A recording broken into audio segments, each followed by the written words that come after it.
Hello and welcome to The Shift, the podcast that aims to tell the no-holds-barred truth about being a woman post-40. Created and hosted by me, writer and broadcaster Sam Baker. My guest this week is the crime-writing legend, Patricia Cornwell. Patricia wrote her first novel about forensic pathologist Kay Scarpetta in 1990. Called Postmortem, it was such a hit, it became the first book ever to win all 4 major crime awards on both sides of the Atlantic in the same year. It also, I've got to say, scared the bejesus out of me. But Kay Scarpetta was more than a hit, she was a breakthrough. Because mad as it might sound now, if you were looking for a crime novel where the female characters were actually, alive, in the late 80s, you weren't exactly spoilt for choice. Now, 39 books and 100 million copies later, Patricia's 27th Kay Scarpetta novel, Unnatural Death, is about to hit bookshops. And the one and only Jamie Lee Curtis is bringing her to our screens. And that's the other thing. You see things down in the autopsy room. You have to take the total of all of this to begin to get a sense of it, that it isn't just the horrific serial murders like my books are about. It's also just the fragility of humanity. Patricia zoomed from her home in Boston, where she lives with her wife, Staci, to talk about, everything. We talked about everything. We ran the full gamut from gun crime and serial killers to how writing books enabled her to take back control after a difficult childhood, feeling like a failure, and the very real danger of self-loathing. We also discussed how she narrowly escaped being a minister's wife, marriage second time around, and the enormous debt she owes Jamie Lee Curtis.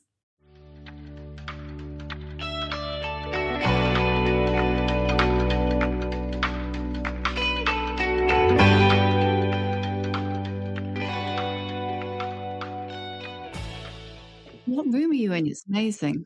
This is my office right here. And this is like original materials. For example, that police notice, which you can barely see, our fingers kind of, that's one of the original notices that went up in London when the Jack the Ripper crime started. It was put up in the fall of 1888. And it's one of maybe, I think, 3 original ones left in the world. And this is one of the first Jack the Ripper type movies back in the 40s. Wow. That's Walter Sickert, the person I believe was Jack the Ripper up there. And there's former commissioner of Scotland Yard and all kinds of my police memorabilia when I used to be a volunteer cop. So it's just full of all kinds of strange things in here. Yeah. Is that when you're working in there, do you keep the old material up, obviously? Well, it's really mostly just having a place to put these things. I mean, you're only seeing a small part of it because over on this wall, there's cabinets filled with all my research journals and other things. There's walls of posters over there.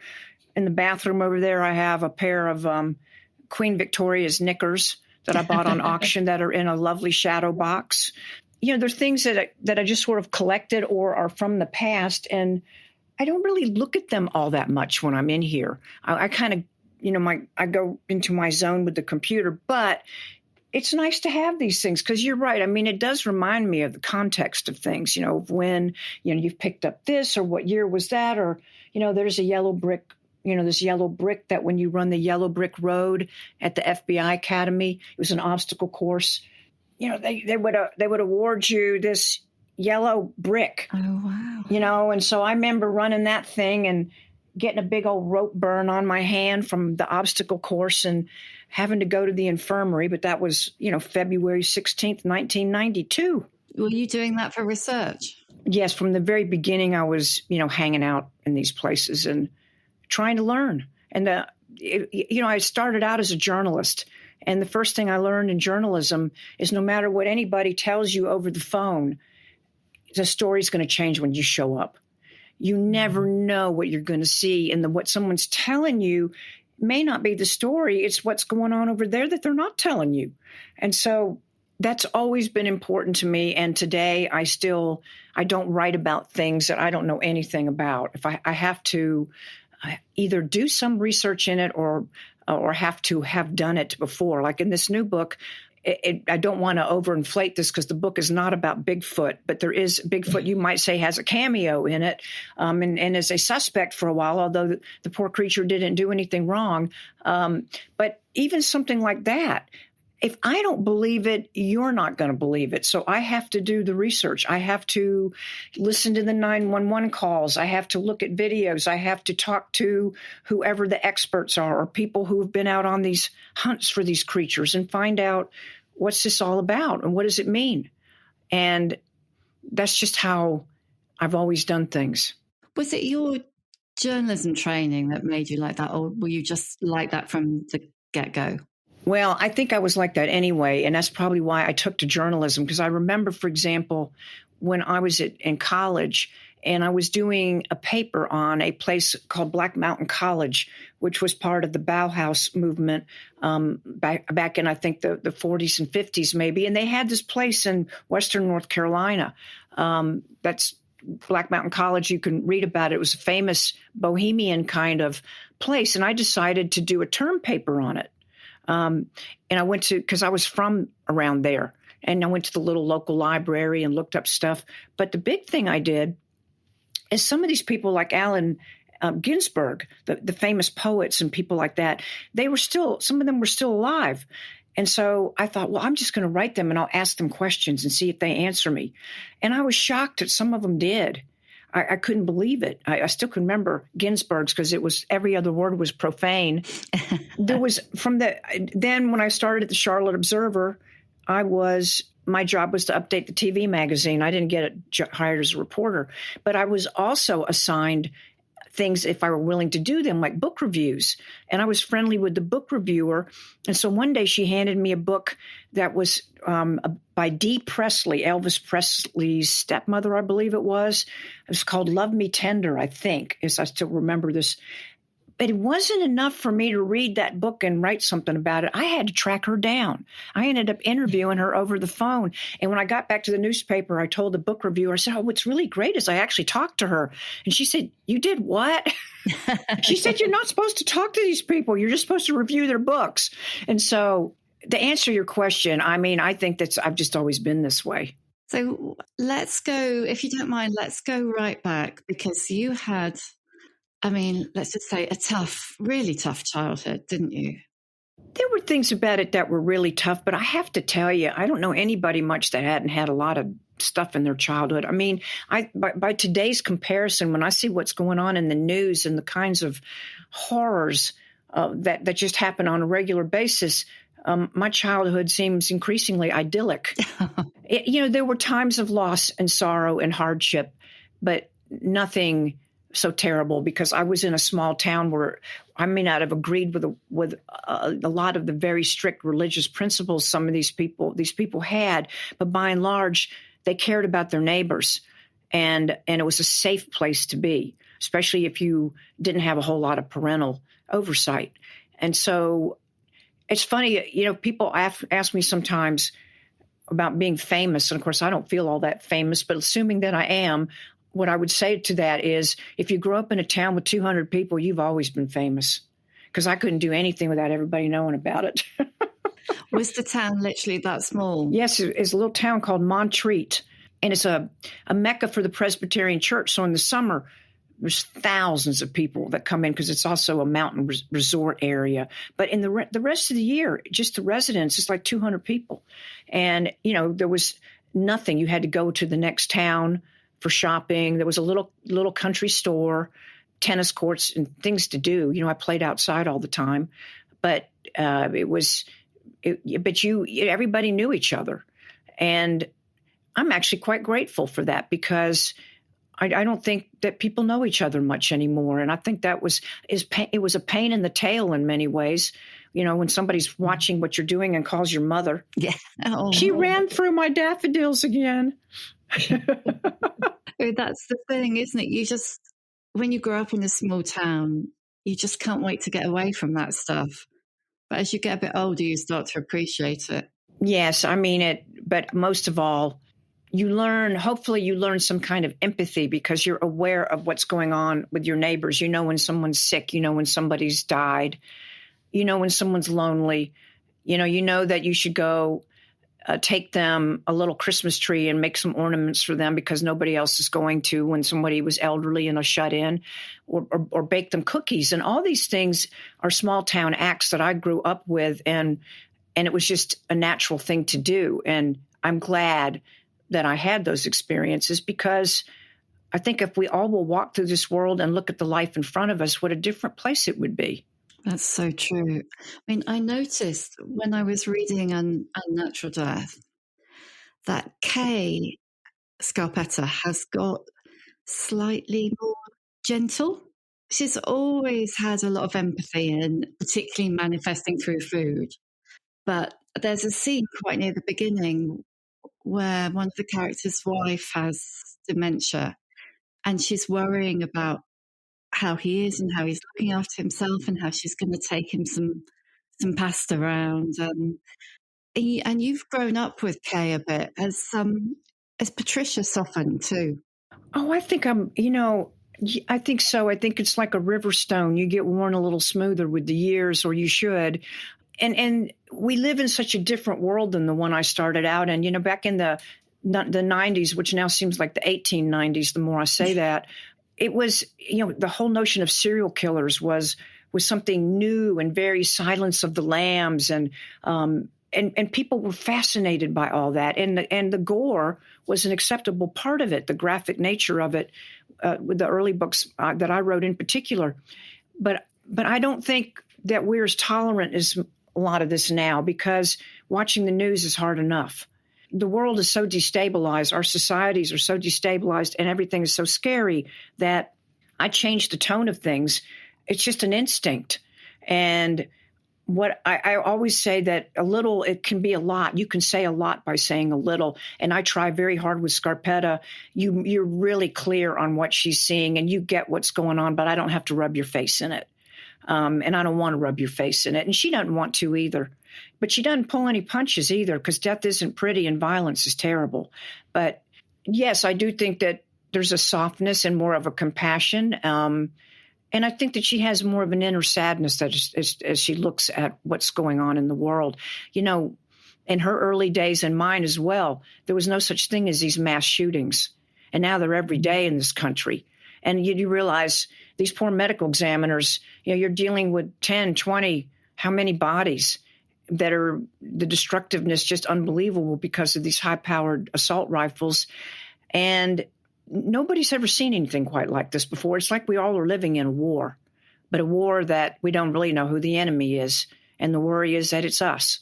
And so I try to reflect in my work what I'm seeing out my own window and look at it through her eyes, because otherwise it's just not relevant.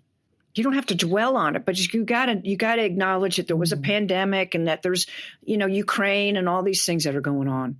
Yeah, to give it context, it doesn't have to be about it, but that's the environment we're living in.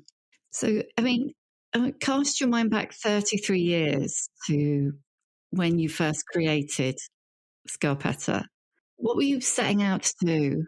Well, first of all, I was setting out to write a book that somebody would publish and that anybody might actually read. I mean, that was what I wanted to do.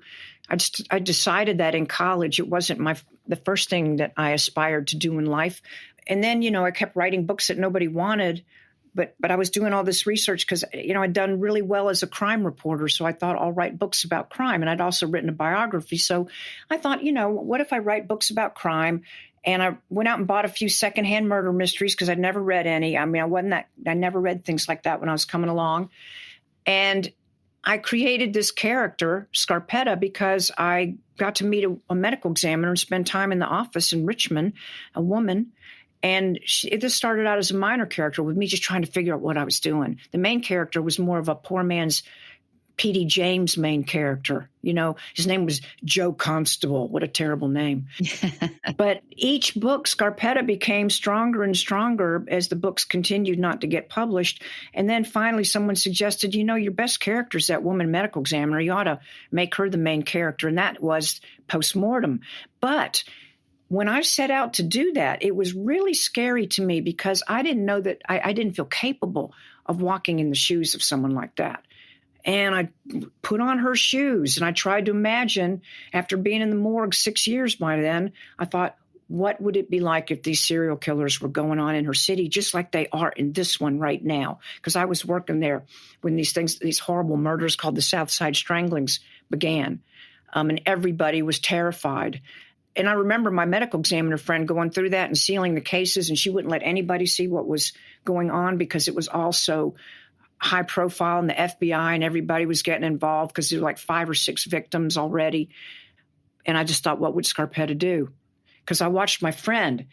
She would not acknowledge the emotionality of what she was dealing with. I mean, especially when you're going to a crime scene and the victim is someone in medical school, someone who's doing their neurosurgery residency, who I think I might have seen in one of the labs one time when I was over at the medical school with Marcella Fierro, my friend. And she wouldn't react, but then she'd come to work one day and she has hives.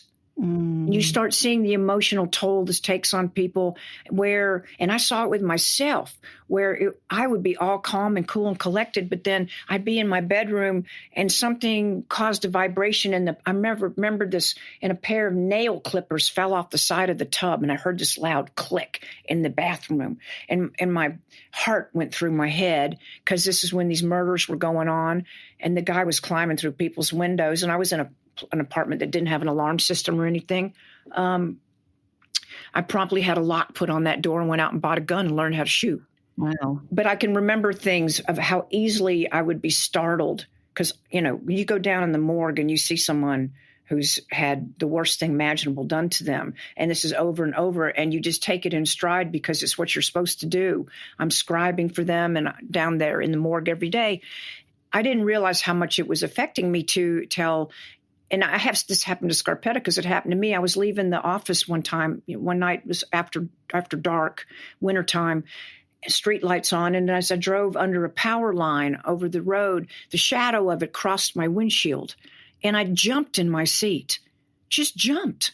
And I realized, wow, be careful what you learn, because you may be learning something, and but it's changing you in ways that you don't know. Was Scarpetta a way of almost taking back control, do you think? I think Scarpetta is a way of taking back control, probably taking control of my childhood, because when I was having to be places where I didn't want to be, like staying in a foster home where I wasn't ever allowed to leave the house, hardly, that she's exactly who you would want to show up at the door. And she would have a covered dish of lasagna probably and some homemade garlic bread. And she would say, this is for you. And it's so kind of you to take care of these little children. But you know what? I'm going to take care of this now. They're coming with me. Most of all, that little girl right there that you're not very nice to. But that is who someone like that is going to save the day, is going to make things right. And I always say to my readers, no matter how difficult the story is, if you're with her, you're all right. It's kind of like you're going to walk through that cooler. You need her right next to you, because no matter what you see, you're okay if she's there. Not so okay when she's not. Yeah, that's so true. Did it ever occur to you how few strong female leads there were in crime novels at that point? I never thought about it, because I so sorry to confess that I didn't read crime novels, and no offense to them, but I read strange things. I read fairy tales. I read Dr. Seuss and Peanuts and all that stuff, because I loved to draw cartoons. I was an artist when I was a little kid, and I was a cartoonist in college, and it was just something I did. So I didn't read a lot of the things that other people did, or I decided I'd want to be an archaeologist, and I'd read everything I could find on archaeology, which wasn't much in Western North Carolina, trust me, the library. Mm-hmm. But then I started reading these things because I wanted to learn how to write about it. And I read Agatha Christie, I read P.D. James, I read Dorothy Sayers. And then suddenly I had very complicated motives in books that also had very detailed autopsies, which is something none of them ever did. And it was like an amphibious thing. It was neither water nor land, and it didn't work at all. And so I thought, okay, this, and going back to making Scarpetta the main character, the person who told me that said, you work in a medical examiner's office. I said, yes, I do. Now I do. I didn't mean to. I just thought I was doing research, but yes, ma'am, it's my full-time job now. She says, well, these things you're writing about in these books I've looked at, I mean, is this what you see in the morgue every day? And I said, oh, no, I don't ever see anything like that.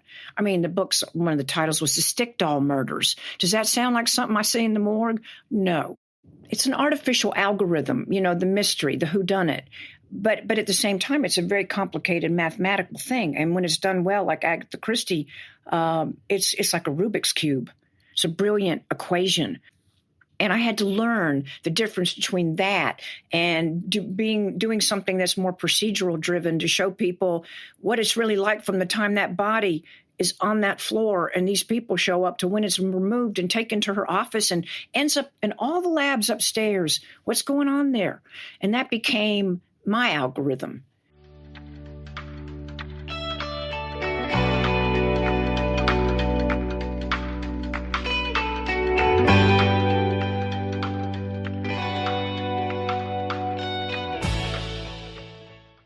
How did you get so driven? Because you've just described all the books you wrote that didn't work, that didn't get published. And you had been, before that, your dad had left and you'd been in foster homes and you'd been anorexic as well. How did you overcome all that and just keep going? I'm not really sure how I've overcome a lot of things, but because the eating disorder thing, this is a strange story, but when I went to work in the morgue, it went away. And I think it's because, I think I was taking control of my own life, that I was, and thank God that my then husband was very supportive of me not working while he was in seminary. And I was able to go to the morgue every day because at first I wasn't getting paid. I would do anything if they just let me be there. And I wasn't paid to be a volunteer police officer or driving around with the detectives every weekend. And I had the freedom to do that. And for a while, and it changed me. And I didn't feel the need to do that anymore. Now, it might also go hand in hand a little bit with, I also started smoking a lot around that time. Because Dr. Fierro smoked and back in the morgue, nobody cared that cigarettes would kill you because we all knew everything was going to kill you. So we just smoked away, So I'd be sitting there smoking away, in my office with the skeleton behind me. And she'd be smoking down the hall in her office, and we'd be smoking. I described the break area she has in her morgues, which is always you go out into the vehicle bay, and then by the big, huge door that rolls up and clanks and makes so much noise, we always have a couple folding chairs and an ashtray. And that was our getting fresh air. We'd go out there in our bloody scrubs. We'd take our gloves off. We'd go sit out in our little break area with the bay door open, even in the dead of winter, looking like two washerwomen with our old baggy scrubs hanging down everywhere, smoking our cigarettes with the hearses going by. And that's what I mean about showing up in a place. That's not a scene anybody would show you if you wanted to see the morgue, but that's what makes it priceless. It's what people do for real, just when they're living in a place where nobody's supposed to. It's that detail, isn't it? Those little details that you can only see from being there. It's really true. I mean, almost anything I make up is never as cool as something I've seen someone do that I don't imagine. Like when you're sitting in the Dr. Fierro's office early on, and you realize she's opening her mail with a scalpel, and I go, well, I guess that's a good use of one when the blade's a little dull. Just use it to open your mail, and it's these little things that you observe that are not reportable, but they humanize, and you learn. Watching what people do when they're sorting through the photographs up in the front office and what the clerks or the clerical people are saying to each other and comments they're making. It's a lot of it not necessarily what I would call respectful, because people have humor in these places out of self-defense. And that's the other thing. You see things down in the autopsy room. You have to take the total of all of this to begin to get a sense of it, that it isn't just the horrific serial murders like my books are about. It's also just the fragility of humanity. And what it does to someone like me, if I wasn't this way anyway, it makes me just really hyper vigilant. Like everywhere I go, I can point out something that's going to hurt you or kill you.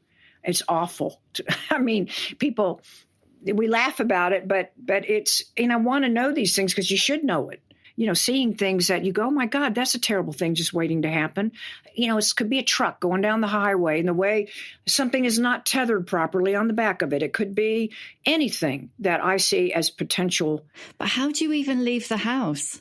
Well, I do, but I've always got my radar going. I see things everywhere I go. And I'm not somebody who walks around with earbuds. I watch and I listen because you just never know. And I try to pay attention, but even so, it's so easy for 1 minute when you're just really not attending to something, like you're in it, and anything can happen. And I'm grateful, when things don't, and I don't sit around and worry myself to death about it, but I'm just really aware of my surroundings, and frankly, everybody should be. We now live with people who don't want to know it. They don't want to even hear anything going on. Well, that's really dangerous. You need to hear if something's coming up behind you or if a car's running off the sidewalk, for example. Yeah, I was listening to an interview with you earlier today where you were talking about when you had first met Staci and you went to her flat and you went round looking at all the security hazards. And the chat changed in a nanosecond. All right, next thing you know, she had a privacy head. She had an alarm system. She had all these things she didn't want. And she still married you, so she must have wanted them. But she's just used to it now. But and I was right. I'm don't mean to be rude, but one of the most common things that people say to me at book signings or have over the years is they say, I've never slept with my windows unlocked ever since I read Postmortem. And I said, good, because you shouldn't. You shouldn't. Why do you want to let somebody climb in? That is so true, because I remember reading Postmortem and I was a crime reader. So I was looking for books that had female characters in who weren't just the bodies, So when I came across Kay Scarpetta, there were hardly any others, like maybe V.I. Warshawski and Kinsey Millhone. And I remember reading Postmortem. I could still tell you everything about that book, and I didn't sleep with a window open for years. And only now, when I've got those window locks about that far up, and it's all your fault. Well, it's not my fault. It's the fault of these people that actually do those things. I always say I don't make this stuff up. If this didn't really happen out there, I wouldn't tell you about it. And just remember, there are these people who walk around and they're looking for what's going to land on their radar. Don't let it be you. And the other thing I will tell you is when your gut tells you something, you listen to it. If your gut tells you not to get on that elevator with that person who just got on or to get off it, you do it. You just pretend something landed on your phone and pretend you're calling someone. So I try to listen to these things. How do you feel about the fact that you've been with Scarpetta for 33 years? Have you ever wanted to, shake her off, to separate? Well, I did for a while. When my book Chaos came out, and I believe that was 2016, I decided at that time I wasn't going to write any more Scarpettas. And I even announced it. And I spent a year doing research for TV and film, writing scripts and thinking I would just end up doing that. And then I came up with this idea that all morphed into me creating a character for space thrillers, a NASA person. And so I did 2 space thrillers that nobody in the world cares about. And then COVID started. And meanwhile, I'd had like better part of 4 years with this intense education, doing really, truly everything short of going up in a rocket. And I would have done that too if somebody had let me, but it's too expensive. But that COVID started and I wasn't sure what I was going to do. I didn't want to do another one of the space thrillers. And I didn't think anybody else wanted me to either. So I said, there's no point in it. I had a whole new bag of tricks, a whole new toolbox after doing all this stuff for the space thrillers.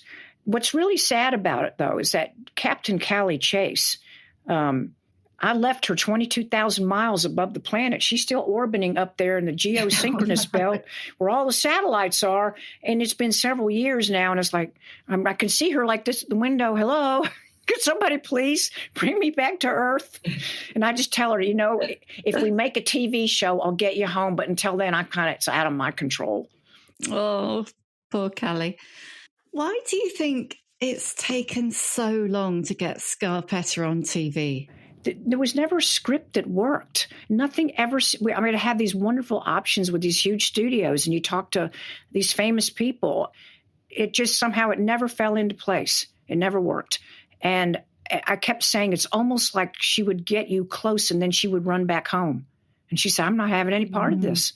And it will sound crazy because it wasn't me. I wanted it. And, you know, I never will quite understand it, but sometimes there are reasons for, things that we don't understand. And maybe now is a better time for this. And maybe it's better that it's a TV series that could run for years. And I have to say the champion of it is Jamie Lee Curtis, because if she hadn't decided she wanted to do this, we wouldn't be having this conversation. And that's a hell of a champion to have. I mean, she's an incredible woman, isn't she? Oh, and can you imagine what a wonderful Dorothy she's going to make? She'll be brilliant. What, didn't you like her for Scarpetta, though? It wasn't my choice. I'm just the writer. That was, Nicole Kidman. And I think Jamie thought that was a better way to do it. They're the smart people about all this. But because of Dorothy is intrinsically funny. I mean, she's hysterical. She's outrageous. She has no boundaries. She's the total antithesis of Scarpetta. I mean, she gets up there and slays it during karaoke. And Marino's her trophy husband. She's so audacious. And with all her onesies and everything, and salacious and everything that she is. And I thought, you know what? She's like Jamie, and I didn't even know it. And now, of course, when I'm working on Dorothy scenes, who do you think I'm seeing? Yeah. It's interesting that because looking back, I was thinking, I don't think you've ever described Scarpetta, have you? So what do you see when you write Scarpetta? I think because I don't have any strong sense of what she looks like, I'm pretty open to what she will look like. Like Nicole Kidman, whatever she does, or I'm not wedded to that. I always see her from the back. I always see her like she's walking down the hallway, heading to her office, and she's got her lab coat on. She's always up ahead, and then she turns in, and then she's gone.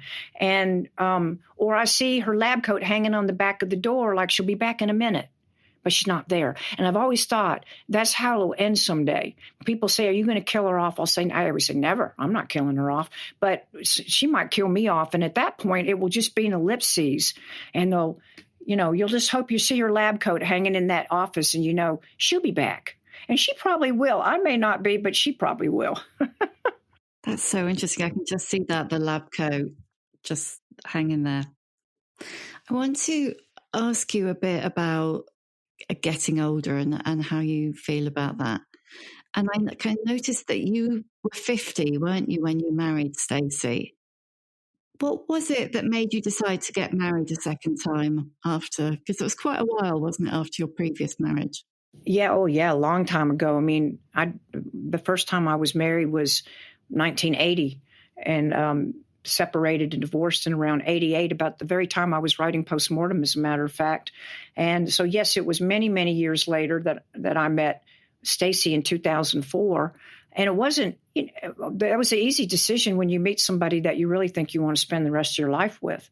So that was why. I mean, I've been around a lot of people, but it's not everybody, no matter how wonderful they might be, it's not everybody that you want to see yourself really partnering with for the rest of your life. It's about so many things.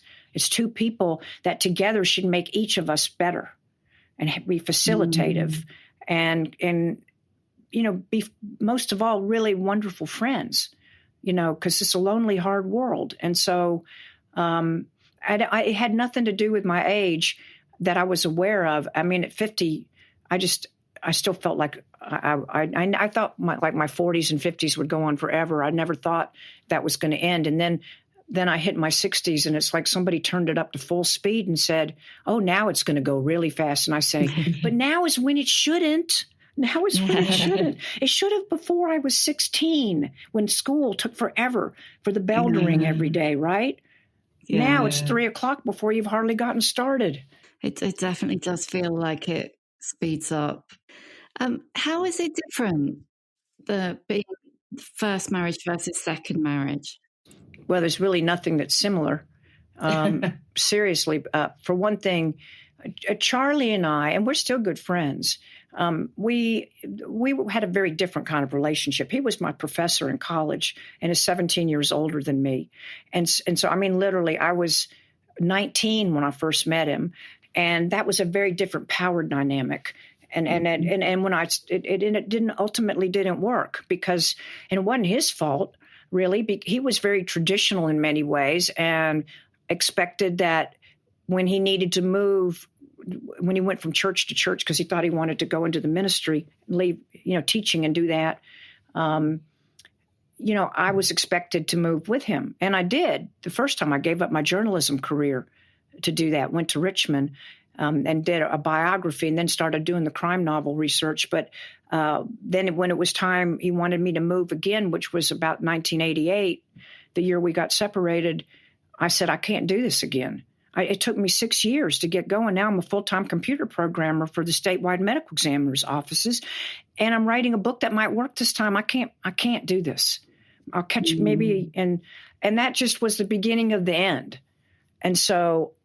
And that was really the way a lot of people did things. And it wasn't collaborative. It was not a two-way street. And I can't live with something that's not a two-way street. I'm happy to give, but it has to be the other way too. People have to help each other. And Charlie did do a lot of things that were helpful, like I've said. But it wasn't him. It was the lifestyle. And then the church had expectations of me that I just couldn't meet.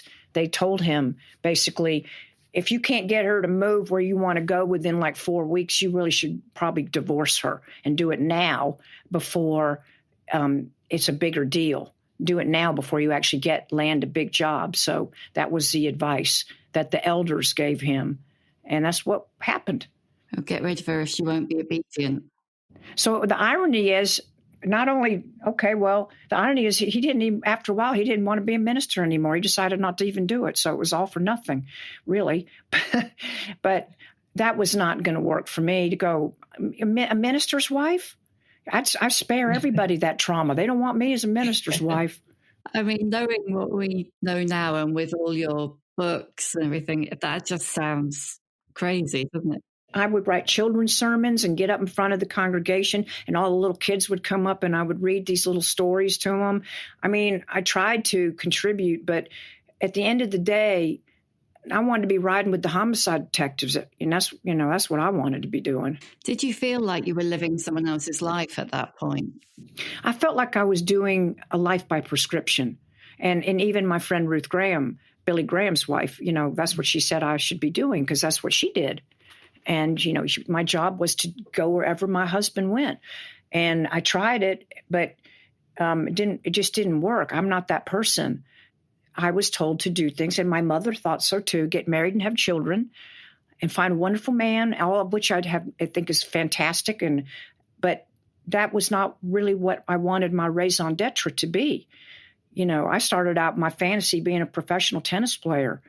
I mean, I wanted to win tournaments or to be somebody. I desperately wanted to be somebody because honestly, I felt like a nobody. Well, you have more than delivered on that. Well, thank you. But the good encouragement is don't give up. People should never give up. I mean, I started out feeling like a failure more times than not. And I've had times in my life when I've still felt that way. We all do. You have to rise above it and keep your eye on what you're supposed to be doing. So let me quickly ask you the questions that I always ask at the end. What is your emotional age? My emotional age? 40. Why 40? Because when I turned 40, I thought people will finally take me seriously. And I felt young at 40. I felt like it was the best.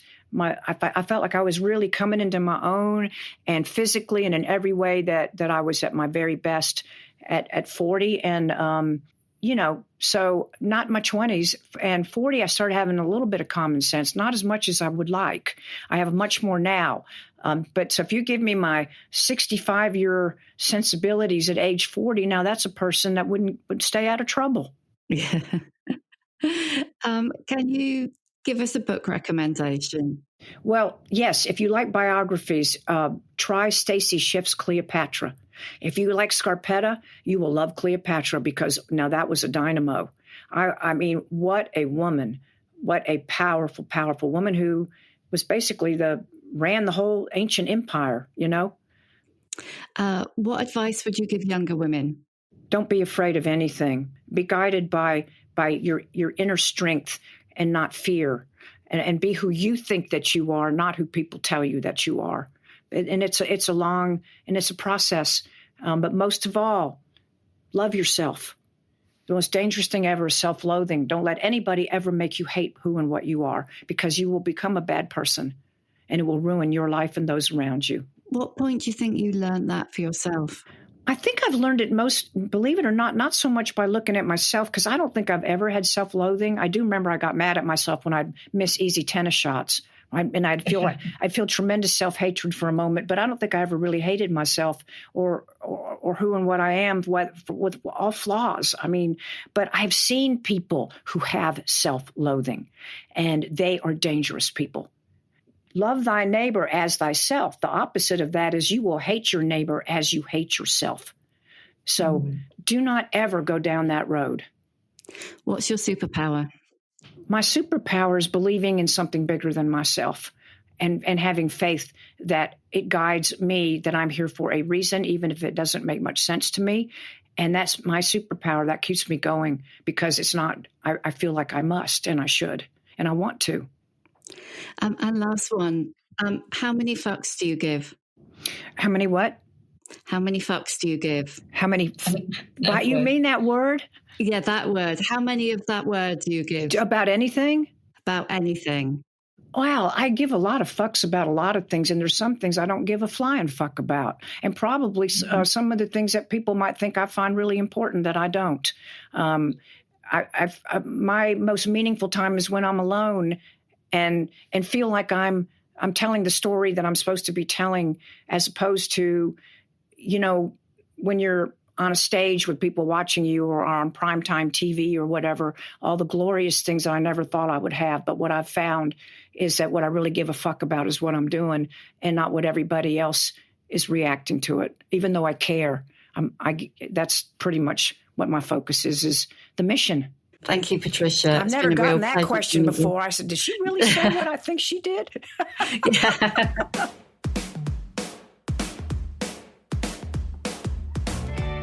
Thank you for listening.